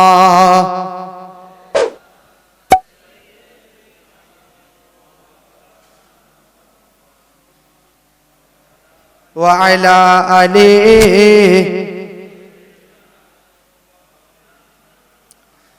সাল্লাল্লাহু আলাইহি ওয়াসাল্লাম। দেখুন ব্রাদার, 11:38 বেজে গেছে, টাইম হয়ে গেছে। অনেক কিছু বলারও ছিল, এখনো তো কোরআন আহলে বায়াত, কোরআন আর আহলে বায়াতের সঙ্গে সামঞ্জস্য কন্টাক্ট কি, কথা বলতে বলতে ভেবেছিলাম তো অনেক বলবো, বুঝলেন বাচ্চারা? আহলে বায়াত আর কোরআনের কানেকশন, যোগাযোগ কি, আহলে বায়াতের পাওয়ার কি, ও আলী, ও হুসেন, ও ফাতিমা, অনেকই বিষয় টপিক দিয়েছিলেন, একদিনে তো সব বলা যায় না। ছোট করে দেখুন আহলে বায়াত জিনিসটা কি। আহলে বায়াত সম্পর্কে অথেন্টিক কোরআনের মধ্যে দলিল, ইন্নামা ইউরিদুল্লাহ লিইউযহিবা আনকুমুর রিজসা ওয়া ইউ আহলাল বাইতি ওয়া ইউতাহিরকুম তাতহীরা। যদি বলেন ইন্নামা ইউরিদুল্লাহ লিইউযহিবা আনকুমুর রিজসা আহলাল বাইতি ওয়া ইউতাহিরকুম তাতহীরা। আহলে বায়াত, অথেন্টিক আহলে বায়াতের মর্যাদা আল্লাহ পাক কোরআনের মধ্যে আয়াত এনেছেন। যদি বলেন আর মহব্বতে বলেন। শুধু তাই নয়, পৃথিবীতে আমার নবী এই দুনিয়াতে কেন এসেছেন? কোরআন ইয়াতলু আলাইহিম আয়াতিকা ওয়া ইউআল্লিমুহুমুল কিতাবা ওয়াল হিকমা ওয়া ইউযাক্কিহিম, ইসলাম দেওয়ার জন্য, শরীয়ত দেওয়ার জন্য, কোরআন দেওয়ার জন্য, আল্লাহর বার্তা পৌঁছানোর জন্য, আল্লাহর আজকে ওহী আপনাদের মধ্যে পৌঁছানোর জন্য দুনিয়াতে নবী প্রেরিত হয়েছে। তাহলে আমরা ইসলাম পেয়েছি কার কাছ থেকে? নবীর কাছ থেকে। কোরআন শরীয়ত পেয়েছি কার কাছ থেকে? নবীর কাছ থেকে। আচ্ছা বলেন তো, আজকের এই যে পিন্ডালওয়ালা পিন্ডাল দিয়েছে, ফ্রিতে দিয়েছে না টাকা নেবে? এই যে মাইক্রোফোন वाला মাইক দিয়েছে, ফ্রিতে দিয়েছে না টাকা নেবে? ওয়াজ করতে আমি এসেছি, ফ্রিতে এসেছি না কিছু দিবেন? তা জগৎবাসী আমার আপনার নবী ইসলাম, কোরআন, শরীয়ত, হাকিকত, তরিকত, সিলসিলা সব দিয়েছে। এর পারিশ্রমিক নবী কি চেয়েছেন আমাদের কাছ থেকে? আল্লাহ নবীকে বলতেছে, বলুন তাদের কাছ থেকে ইসলামের পরিবর্তে কি পারিশ্রমিক চাই, কি মজুরি চাই? কুল্লা আসআলুকুম আলাইহি আজরান ইন্নাল মাওয়াদ্দাতা, কুল্লা আসআলুকুম আলাইহি আজরান ইল্লাল মাওয়াদ্দাতা ফিল কুরবা। তাদের কাছ থেকে কিছু চাই না, শুধু আপনার নিকটতম আহলে বায়াতের প্রতি ভালোবাসা চাই। আহলে বায়াতের প্রতি আল্লাহ পাক নবীকে বলতেছে, জগৎবাসীকে বলুন তারা যেন ইসলাম কোরআন সবকিছু পাওয়ার পর আমাদের প্রতি কর্তব্য নবীর আহলে বায়াতদের প্রতি ভালোবাসা। নবীর আহলে বায়াতদের প্রতি ভালোবাসা, বেতেরের নামাজ পড়া যেমন ওয়াজিব, তেমন আহলে বায়াতদের প্রতি মহব্বত সম্মান প্রদর্শন করাও আমাদের প্রতি ওয়াজিব। বুঝতে পেরেছেন? নবী পৃথিবীতে কতদিন বেঁচে ছিলেন প্রকাশ্য বা হায়াত? 63 বছর। শুনবেন কত? নবী কতবার হজ করেছেন জীবনে? জীবনে কতবার হজ করেছেন? আলা হযরত জীবনে 2বার হজ করেছে, বড় পীর জীবনে 1বার হজ করেছে, ইমাম আহমদ বিন হাম্বল 5বার হজ করেছে, আমাদের ইমাম আযম আবু হানিফা 57বার হজ করেছে, ইমাম হোসেন এবং হাসান 2 ভাইয়ে 25 বার করে পায়ে হেঁটে হজ করেছে। কিসে হেঁটে? জোরে বলেন কিসে? পায়ে হেঁটে। আর আমার আপনার নবী জীবনে 1বার হজ করেছে। আপনি বলবেন হুজুর নবীর বাড়ি মক্কা মদিনা, 1বার হজ? হ্যাঁ, যে বছর হজ 9 হিজরিতে ফরজ হয়েছে, আমার নবী 10 হিজরিতে ইন্তেকাল করেছে। এইজন্য যে বছর ইন্তেকাল হবে সেই বছরই হজ ফরজ হয়েছে। এইজন্য নবী 1টা হজ করার সুযোগ পেয়েছে। এক হজে নবী 4টা উমরা করে নিয়েছে। নবীজির ওটাই ফার্স্ট, ওটাই last, the first in the last, এটাই প্রথম, এটাই শেষ হজ। এটার নাম বলা হয় হাজ্জাতুল ওয়াদা। কি বললাম? মক্কা আর মদিনার মধ্যেতে হাজ্জাতুল ওয়াদা নবীজি হজ করেছেন। নবীজির কটা সওয়ারি? নবীজির কটা সওয়ারি? নবীজির কাছে ঘোড়া ছিল 20টি, নবীজির কাছে উটনি ছিল 25টি, নবীজির কাছে গাধা ছিল 2টি, নবীজির কাছে বেরাদার এরকম ভাবে পশু পক্ষী একদিন আসবো আপনাদেরকে, এগুলো বলবো। উটনি যে 25টি, কি নাম সব বাইডটা আছে। 20টি ঘোড়া, 20টি ঘোড়া, প্রত্যেকটি ঘোড়ার ইতিহাস আছে। নবী যে হাজ্জাতুল ওয়াদা করলেন, নবী অন্যান্য যুদ্ধে অংশগ্রহণ করতেন, কোন যুদ্ধে কোন উটনি, কোন ঘোড়া, কোন গাধা, কোন খচ্চরের পিঠে চেপে যেতেন। ঠিক নবী হাজ্জাতুল ওয়াদা যে হজ করলেন, এই হজ একটা উটনির পিঠে চেপেছিলেন। এই উটনিটার নাম ছিল কাসওয়া। জুড়ে বলেন কি?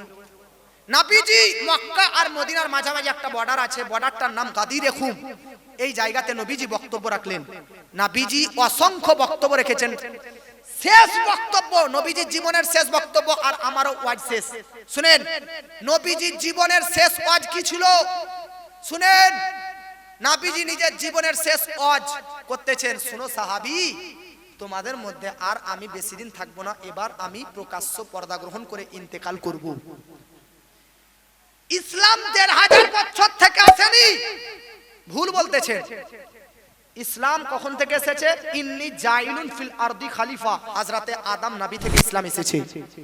আর আমার নবীর ওপর ইসলামের বিধি বিধান আসাটা সুসম্পূর্ণ হয়েছে। এটা দলিল কোরআন।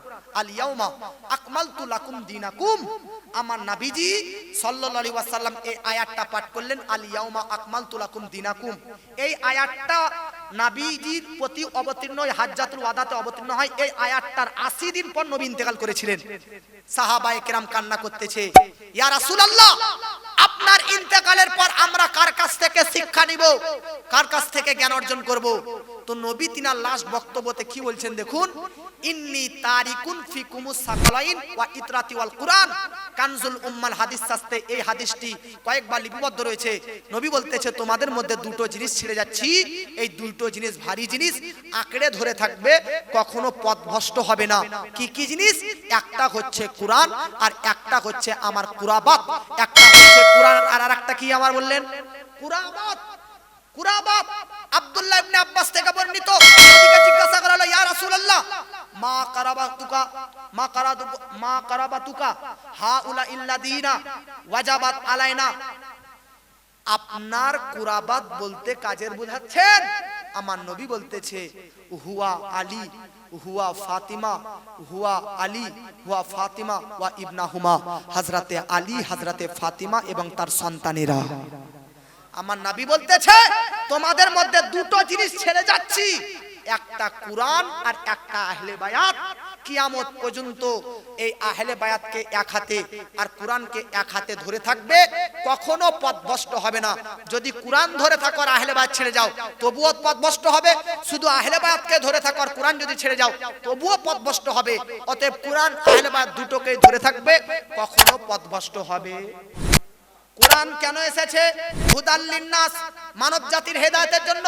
হে নবী, কুরআন যখন মানব জাতির হেদায়েতের জন্য এসেছে, তাহলে আপনি আহলে বায়াতকে কেন কুরআনের সঙ্গে ছাড়লেন, কেন কুরআনের পাশে রাখলেন? তো শুনেন, কুরআন হচ্ছে চুপচাপ গ্রন্থ। কি বললাম? চুপ চুপ গ্রন্থ। কোরআন কথা বলতে পারে? জোরে বলেন পারে? আর আহলে বায়াত হচ্ছে বললে ওয়ালা নবীজির মুজিজা। জোরে বলে, কুরআনও নবীর মুজিজা, আহলে বায়াতও মুজিজা। জাস্ট পার্থক্য, কুরআন হচ্ছে চুপ মুজিজা আর আহলে বায়াত হচ্ছে বললে ওয়ালা মুজিজা। কিয়ামত পর্যন্ত কুরআন থাকবে আর কুরআনকে পাঠ করে জগতের মধ্যে আলো ছড়াবে আহলে বায়াতেরা। জোরে বলে। একটা আমি উদাহরণ দিচ্ছি, বক্তব্য ইতি করছি। আপনার একবার হাত তুলে বলুন তো সুবহানাল্লাহ। আর এই লাস্টে বিরক্ত হয় না, একবার হাত তুলে বলুন সুবহানাল্লাহ। একবার আমার একটা জালসার দাওয়াত হয়েছে, বুঝলেন? একটা জালসার দাওয়াত হয়েছে আমার মেদিনীপুরে। কোথায় জোরে বলেন? মেদিনীপুরে জালসার দাওয়াত হয়েছে। তো আমরা জালসা যাদের হয়, এই যে ভাইজান আপনাদেরকেও ফোন করেছিলাম, রাস্তা কোন দিকে? তো ভাইজান বলে বর্ধমানে নামবেন, বর্ধমান থেকে চন্দনপুর ট্রেন ধরবেন নাকি? বাস মেদিনীপুর ওলা থেকে ফোন করলাম, জালসা কোন দিকে? বলছে হুজুর আপনি বীরভূম থেকে আসবেন তো? হ্যাঁ। তো নলহাটি থেকে আসবেন, রামপুরহাট থেকে, রামপুরহাট থেকে সুজা আসবেন, সুজা এসে ডায়ে যাবেন, ডায়ে থেকে বাঁয়ে, সুজা আসবেন, সুজা এসে ডায়ে, বাঁয়ে, দায়ে আসার পর বাঁয়ে, ডায়ে আসার পর বাঁয়ে এসে দেখবেন হাওড়া, হাওড়া থেকে ঘুরে চলে যাবেন, দেখবেন মেদিনীপুর ডায়ে। ঠিক আছে, জালসার দিন চলে আসলো, যে আয়া বলে হলো ডায়ে বাঁয়ে, ডায়ে বাঁয়ে। রামপুরহাট থেকে চললাম ডায়ে বাঁয়ে, বাঁয়ে ডায়ে, সুজা ডায়ে বাঁয়ে করতে করতে হাওড়া। अब হাওড়া থেকে ডায়ে বলেছিল জালসা কমিটি জি মেদিনীপুর, কিন্তু আর আমি ডায়ে না গিয়ে বামে গিয়ে 24 পরগনা পৌঁছে গেছি। 24 পরগনা গিয়ে এই বাচ্চু দাদাদের বাড়ির ওদিকে চলে গেছি, ডায়মন্ড হারবার ওইদিকে। ওই মেদিনীপুরের জালসার একটা কমিটি ওখানে আছে। ভাই কি ব্যাপার, আপনাকে এখানে দেখছি, আপনি তো মেদিনীপুর পাঁশকুড়াতে যাওয়া উচিত ছিল। তো এটা মেদিনীপুর লয়, আমি বলছি না, এটা তো 24 পরগনা ডায়মন্ড হারবার। আপনি মেদিনীপুর কোন দিকে? ডানে যাওয়ার কথা ছিল, আপনি বামে চলে এসেছেন। তো ওই দাদা, ওই জলসা কমিটি আমার ডায়মন্ড হারবার থেকে হাত ধরলো আর সঙ্গে করে নিয়ে এসে জালসা তালা পর্যন্ত পৌঁছে দিল। বলুন, প্রথম দিন জালসা কমিটি যে আমাকে রাস্তা বলে দিয়েছিল, উনি কি ভুল বলেছিলেন? ঠিক বলেছিলেন কিনা? আর উনি যে ধরে নিয়ে আসলেন, উনিও ঠিক কাজ করেছেন কিনা? তাহলে পার্থক্য কোথায়? রাস্তা শুধু মুখে বলাতে, শুধু রাস্তা বলাতে ভুল হতে পারে, কিন্তু কেউ হাত ধরে সঙ্গে করে নিয়ে গেলে ভুল ত্রুটি ডাউটের সম্ভাবনা নাই, কনফার্ম পৌঁছাবেন। আরে কুরআন জান্নাত পর্যন্ত পৌঁছানোর রাস্তা শুধু বলে দিয়েছে, অতএব জান্নাতের পাশেও কিন্তু জাহান্নাম আছে। রাস্তা বলাতে মানুষ ভুল করতে পারে, কুরআনের রাস্তার বলাতে কেউ চলতে চলতে জাহান্নামী হয়ে যেতে পারে। তাই নবী বললেন, আমি কুরআনের পাশে আহলে বায়াতকে রাখলাম, কিয়ামত পর্যন্ত তোমরা কুরআনের পাশে অন্তরে আহলে বায়াতকে ধরবে। তার কারণ আহলে বায়াত তোমাদেরকে রাস্তা বলবে না, হাত ধরে জান্নাত পর্যন্ত পৌঁছে দিবে। জোরে বলেন।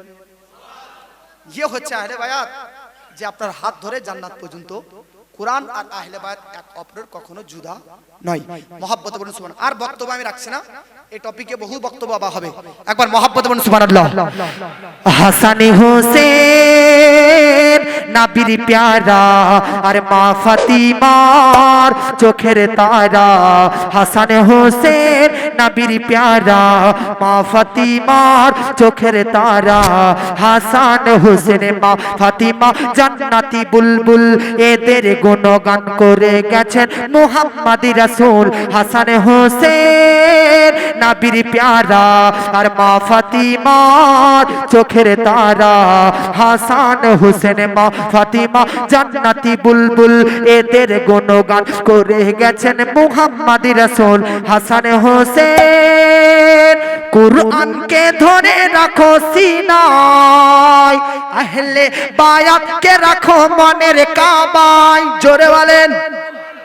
কুরআনকে ধরে রাখো সিনায়, আহলে বায়াতকে রাখো মনের কাবায়।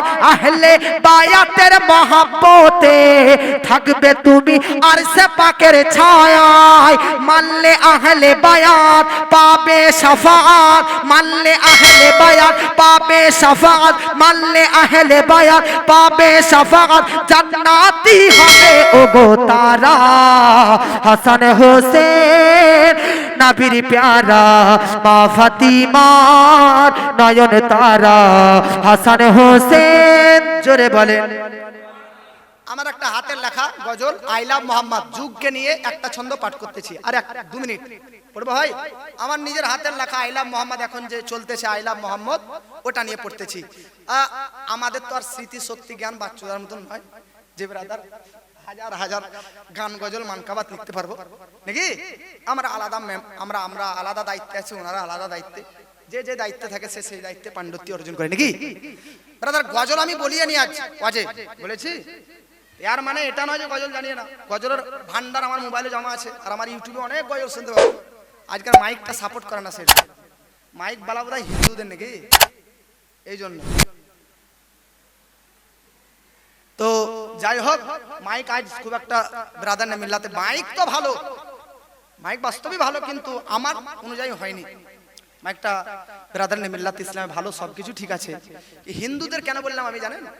এই জন্য বলছি যে হিন্দুরা বিয়েতে ডিজে বক্স বাজে, এগুলো সব বিয়েতে বাজে কিনা, পঞ্চরাস গানে বাজবে এগুলো। মানুষ যখন কোন একটা ভয়েসে কথা বলবে তখন তার কণ্ঠ কেমন হওয়া উচিত, সে কিরকম কথা বলতে চাইছে, কিরকম আওয়াজ হবে, এগুলা সব অপারেটরের জানা থাকে না। যারা শুধু জালসা কালেকশনই করে বক্স হুন্না নিয়ে, তাদের মাইকে ওয়াইড শুনবেন, তার আলাদা বিষয় হয়। হ্যাঁ, আর হিন্দুদের যারা পুরোহিত রয়েছে, ওনারা যখন ভাষণ দেয়, ওনাদের এত দূরে মাইক থাকলেও কোনো ব্যাপার নাই, আমরা বক্তাদের বিষয় আলাদা, বুঝতে পেরেছেন? তো যাই হোক, হিন্দু ভাইকে আল্লাহ হেদায়াত দান করুক, বলুন আল্লাহ হেদায়াত দান করুক, বলুন আমিন, মহব্বতে বলুন আমিন। আর যুবক ভাইরা তখন কোথায় ছিল জানি না, কিন্তু এখন এসছে, যাক খাবার এসছে কিনা, বিরিয়ানি রেডি, বাহ। আর যুবক ভাইরা যেখানে ছিলাম, মনে করি যুবক ভাইরা এক জায়গাতে ওয়াজ করছে, বুঝলেন তো, সামনে সব বয়স্ক বাবারা, আর যুবক ভাইরা বাইরে বসে বসে গেম খেলছে মোবাইলে। কি করছে? গেম খেলছে। তো ওদেরকে বলছে ভাই জালসা শুনতে হবে না, জালসা একটু পর আমরা হাতে গেম খেলে হাতটাকে প্র্যাকটিস করছি, খাবার বিলাতে হবে, খাবার বিতরণ করবো, বালতি ধরবো, হাতটা যে একটু প্র্যাকটিস করে নিচ্ছি। তো যুবক ভাইরা বোধহয় প্র্যাকটিস করে এলো, বাইরে আপনাদের গ্রামের ব্যাপার আলাদা, সব প্র্যাকটিস। তো যুবক ভাইদের দিকে দৃষ্টি আকর্ষণ করতেছি, আই লাভ মোহাম্মদ আমি বলবো, সবাই তোমরা আমার সঙ্গে সঙ্গে আই লাভ মোহাম্মদ সবাই যেন মেহফিলে বলো, তাতে যেন ভালো লাগে। হ্যাঁ, একদম ভালো করে বলবে, তারা দোয়া করে দেবো, বিয়ে ভালো করা হবে। জোরে বলুন সুবহানাল্লাহ। আই লাভ মোহাম্মদ হবে না, বলুন না ভাই, I love Muhammad, I love Muhammad, I love Muhammad, I love Muhammad, I love Muhammad, I love Muhammad, I love Muhammad, I লাভ। বলবে না গার্লফ্রেন্ডকে আই লাভ ইউ বলতে কোনো বিদ্যুৎ নেই, নবীকে আই লাভ বলতে গেলে রিহে। আচ্ছা না বলবেন, আমি আমার কর্তব্য পালন করে জানি। আর মনে মনে বলেন আপনারা, চাচা বাবাদের বলা প্র্যাকটিস নাই, জন্য ওনাদেরকে রিকোয়েস্ট করছি না, মনে মনে বলেন I love Muhammad, I love Muhammad, I love Muhammad, I love Mohammad. নবী নামের স্লোগান, নবী নামের স্লোগান দিয়ে করো প্রতিবাদ, নবী নামের স্লোগান দিয়ে করো প্রতিবাদ। I love Muhammad, I love Muhammad, I love Muhammad, I love Muhammad, I love Muhammad, I love Muhammad. Badr Uhud Hunain Khaibar এসেছিল ইসলাম মিটাতে কাফেরদের সরদার। বদর উহুদ হুনাইন খাইবার এসেছিল ইসলাম মিটাতে কাফিরদের সরদার, এসেছিল ইসলাম মিটাতে কাফিরদের লস্কর। দিকে দিকে দিকে বেড়ে যায়, দিকে তবু বেড়ে যায়, দিকে দিকে বেড়ে যায় মুসলিমদের আবাদ। জোরে বলেন, দিকে দিকে বেড়ে যায় মুসলিমদের আবাদ। I love Muhammad, I love Mohammad. যতই বন্দি রাখুক, যতই গ্রেফতার করুক, ভারতের হুকুমরান যতই গ্রেফতার করুক, যতই বন্দি রাখুক, জালিম হুকুমরান জান দিব তবু ছাড়িব না গাইতে নবীর শান। জোরে বলেন নবী প্রেমিকদের, নবী প্রেমিকদের, নবী প্রেমিকদের এটাই হোক মাকসাদ। I love Muhammad.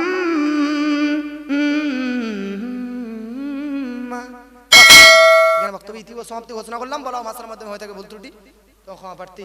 সকলে মিলে আস্তাগফিরুল্লাহ মিন কুল্লি যামবিউ ওয়া আতু ইলাইহি। কিয়াম হইল, কিয়াম করবেন না? চলুন একবার কিয়াম করি। ইয়া নবী